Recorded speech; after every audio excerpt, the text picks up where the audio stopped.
हिंदू का मतलब है काला चोर, हिंदू का मतलब है काला चोर। हम जाग चुके हैं। मोदी कुछ नहीं कर रहा। मोदी के पीछे जो हाथ है वो मोहन भागवत का है। जो मोहन भागवत कहेगा राष्ट्रीय अध्यक्ष आरएसएस का, वही मोदी करेगा। लोकतंत्र की बजाय ब्राह्मण तंत्र स्थापित हो चुका है। लोकतंत्र तो यह कहता है कि जिसकी जितनी संख्या बढ़ी उसकी उतनी भागीदारी, मगर ये नहीं हो रहा। आज जो लड़ाई है वो 15 और 85 की लड़ाई है। भारत, मेरे सिख भाई बहुत कहते हैं हिंदुस्तान हिंदुस्तान हिंदुस्तान।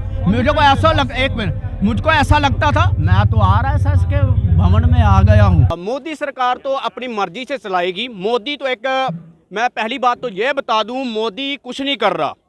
मोदी के पीछे जो हाथ है वो मोहन भागवत का है।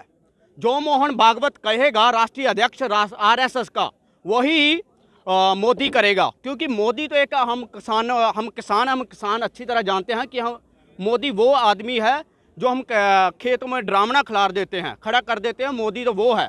असल में उसको जिसने प्रोजेक्ट किया है वो मोहन भागवत है, और लगाने वाला किसान को हम हैं किसान।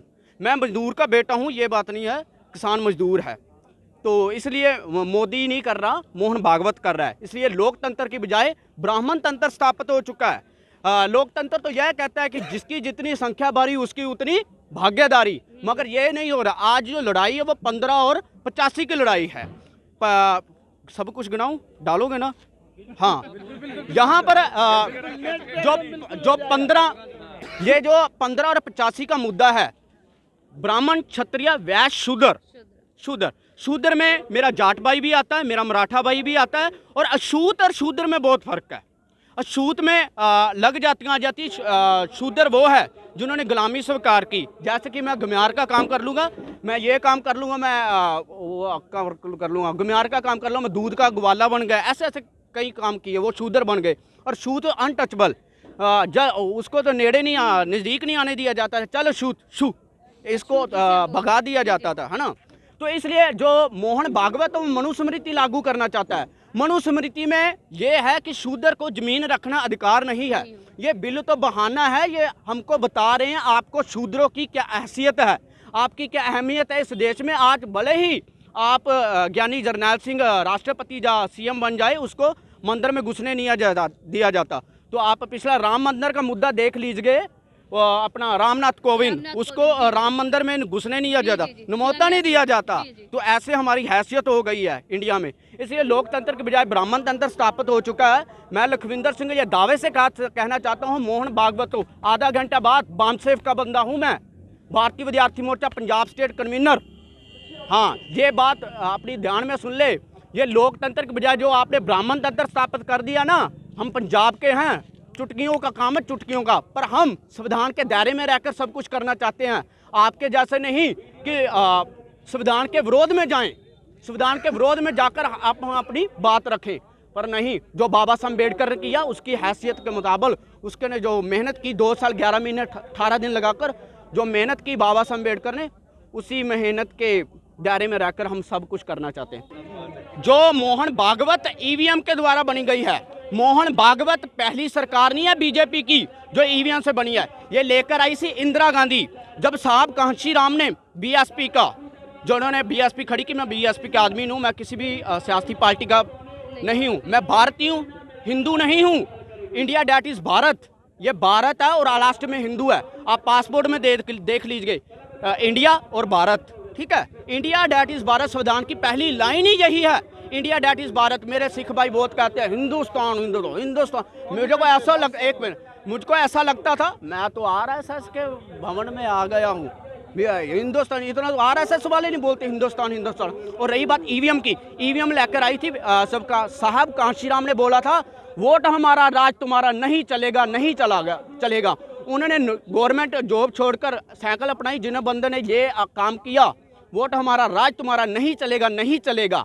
इस मुद्दे को लेकर इंदिरा गांधी समझ गई ये बहुजन समाज जाग चुका है। उन्होंने जापान में ईवीएम से वोट नहीं पड़ती, यूएसए में ईवीएम से वोट नहीं पड़ती, जापान में ईवीएम बनती है पर वोट ईवीएम से बैलेट पेपर से पड़ती है। ईवीएम बनती वहाँ है पर घपला हो रहा था। तो इंदिरा गांधी ने बोला कि अगर वहाँ घपला होता है तो यहाँ पर फायदा होगा इंडिया में। इंडिया के मूर्ख लोग हैं, इनको जिधर लगा दिया जाए उधर ही चले जाएंगे। तो इन्होंने इंदिरा गांधी लेकर आई। इंदिरा गांधी 2 बार बनी तो जब लाल कृष्ण आडवाणी ने यात्रा निकाली तो ईवीएम बंडाफोड़ की यात्रा निकाली थी लाल कृष्ण आडवाणी ने, तो इंदिरा गांधी ने सॉरी कांग्रेस वाले ने बोला कि ये बंदा तो बंडा फोड़ देगा हमारा, तो इन्होंने समझौता किया। आप क्या चाहते हो? इन्होंने बोला कि हम आपने 2 बार राज किया और 2 बार हम करेंगे। 1925 में आरएस बनी थी, 1925 में आरएसएस बनी थी और 2025 में आरएसएस का पूरा 100 साल हो जाएगा।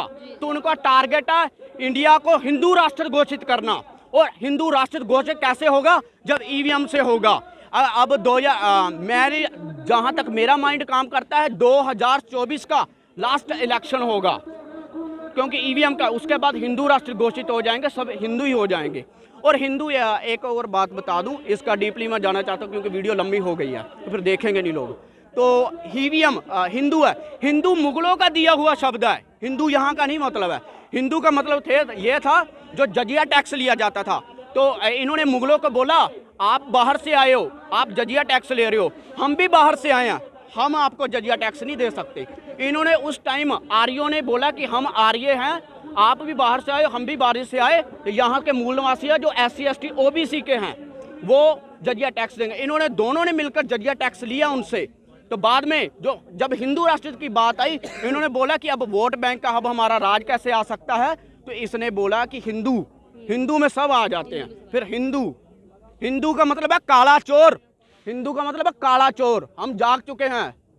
तो इसलिए आप लोकतंत्र के बजाय ब्राह्मण तंत्र मत स्थापित करो, स्थापित करोगे नहीं, हो चुका है, बस थोड़ी देर की और बात है। जनहित से जुड़ी चुनिंदा खबरों को जानने के लिए सब्सक्राइब करें शिवना न्यूज को और बेल आइकन को दबाना ना भूलें। वीडियो पसंद आने पर लाइक, शेयर और कमेंट करना ना भूलें।